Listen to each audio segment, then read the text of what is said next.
जो जातिवाद में बढ़ जाते हो, जब वोट देने जाना तो एक ही बात दिमाग लगा लेना, खाली अफगानिस्तान की स्थिति याद कर लेना, आपको पता चल जाएगा कि आपको वोट कहां देना है, मुहर कहां लगनी है।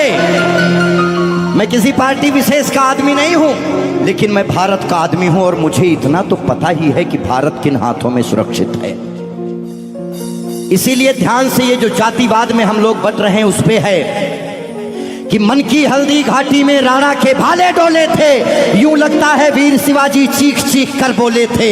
पुरखों का बलिदान घास की रोटी तक शर्मिंदा है, कट गई जंग में राणा की बोटी बोटी शर्मिंदा है। खुद अपनी पहचान मिटा दी कायर भूखे पेटों ने, जो टोपी जालीदार पहन ली हिंदू माँ के बेटों ने। और सर पर लानत, तालियां नहीं, सुनिए पूरी बात कि मन की हल्दी घाटी में राणा के भाले डोले थे, यूं लगता है वीर शिवाजी चीख चीख कर बोले थे। पुरखों का बलिदान घास की रोटी भी शर्मिंदा है, कट गई जंग में राणा की बोटी बोटी शर्मिंदा है। खुद अपनी पहचान मिटा दी कायर भूखे पेटों ने, जो टोपी जालीदार पहन ली हिंदू माँ के बेटों ने। सर पर लानत वाली छत से फिर खुला ठिकाना अच्छा था, टोपी गोल पहनने से तो मर जाना ही अच्छा था।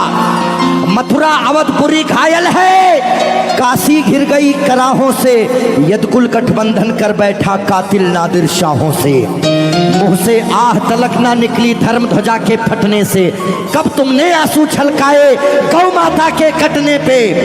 हिंदुस्तान के लोगों जागो,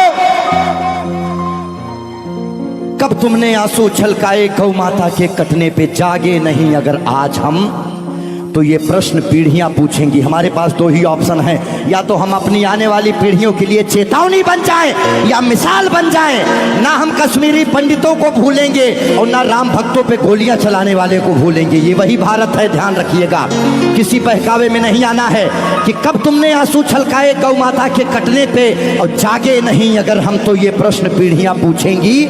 गन पकड़े हिंदुओं के बेटे और बुरके से लदी बेटियां पूछेंगी, बोलेंगी हे आर्य पुत्र इतना उद्धार किया होता, खतना करवाने से अच्छा हमको मार दिया होता। और सोते रहो सनातन वालों तुम सत्ता की गोदी में, पर सांस आखिरी तक भगवा की रक्षा हेतु लड़ूंगा मैं। शीश कलम करवा दूंगा पर कलमा नहीं पढ़ूंगा मैं, शीश कलम करवा दूंगा।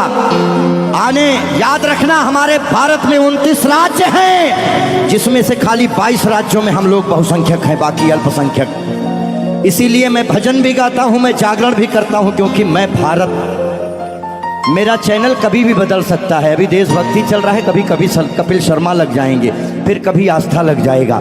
लेकिन एक बात का ध्यान रखना, हमेशा हम आज़ाद कैसे हुए ये बहुत मायने नहीं रखता है, लेकिन हम गुलाम कैसे हुए ये बहुत ज़्यादा मायने रखता है।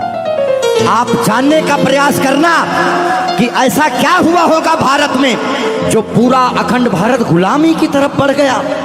इस देश में जिनको चोर कहना था, जो मुगल भारत को लूटने आए, चाहे वो गजनी रहा हो, चाहे वो औरंगजेब, महान अकबर जिसको जिल्ले इलाही कहा गया, जिल्ले इलाही खुदा की परछाई को कहते हैं। और जो भारत के लोग अकबर को महान बताते हैं, जिल्ले इलाही शहंशाह अकबर, जिल्ले इलाही खुदा की परछाई को कहता है। ये कौन सा जिल्ले इलाही है जो दिल्ली में महिलाओं की मंडियां लगाता है, महिलाओं की खरीदी फरोश करता है? इतनी काली परछाई कौन से जिल्ले इलाही की हो सकती है? इसीलिए आप अपने हीरोज, अपने बच्चों को बताओ कि ये देश भगत सिंह की वजह से, ये देश जियो तिवारी जनेऊधारी, चंद्रशेखर आजाद, ये देश मंगल पांडे, बुंदेले हर बोलों के मुंह हमने सुनी कहानी थी और खूब लड़ी मर्दानी वो तो। हमारे यहाँ महिलाएं घूंघट करती हैं क्योंकि यहाँ लुटेरे आए भारत में, लूटे, डोलियां लूटे, महिलाओं के साथ दुराचार किए, जिसकी वजह से उन्हें पर्दे में रखा जाने लगा। भारत के लोगों, 2022 का चुनाव आपके सर पे है। मोहर लगाने से पहले सोच लेना कि भारत वाकई में किन हाथों में महफूज है।